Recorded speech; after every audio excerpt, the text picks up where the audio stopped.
Ce que je me rends compte à force de pratiquer le shiatsu depuis quelques années maintenant, c'est l'effet assez incroyable du shiatsu sur le système nerveux autonome. Le système nerveux autonome, ou végétatif, régule toutes les fonctions involontaires du corps. Donc la respiration, la digestion, le rythme cardiaque, tout ce dont on n'a pas besoin de réfléchir pour que ça fonctionne. Et il se divise en deux grandes branches.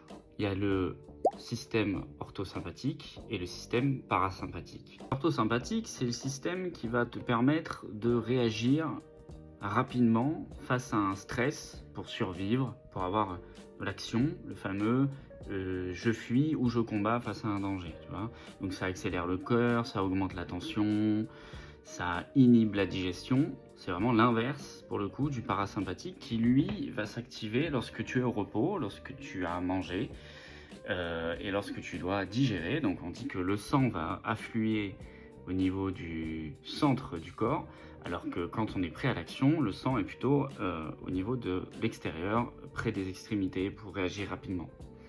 Le parasympathique, lui, est donc dans la détente, la récupération, dans la digestion, il ralentit le cœur, il baisse la tension, il stimule la digestion. La problématique des personnes qui sont stressées, qui sont dans une forme d'angoisse, qui ont vécu un traumatisme et qui ont du mal à s'en remettre, qui sont dans une fabrication de cortisol constante, c'est qu'il y a un déséquilibre entre le parasympathique et l'orthosympathique. Et le shiatsu vient justement agir à retrouver une homéostasie entre ces deux systèmes.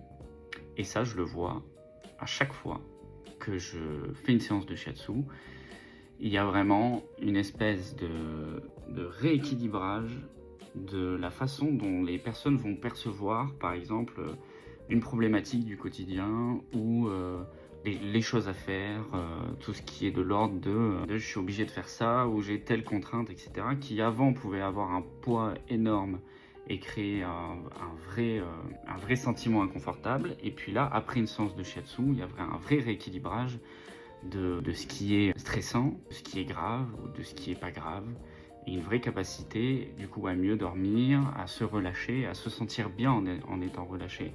Parce qu'un système orthosympathique qui est prédominant, quand la personne se relâche, il y a parfois des crises. Une crise démarre souvent au repos.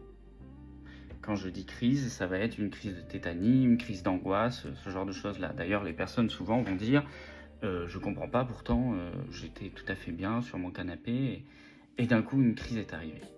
Ça vient fort probablement du déséquilibre entre le système parasympathique et orthosympathique.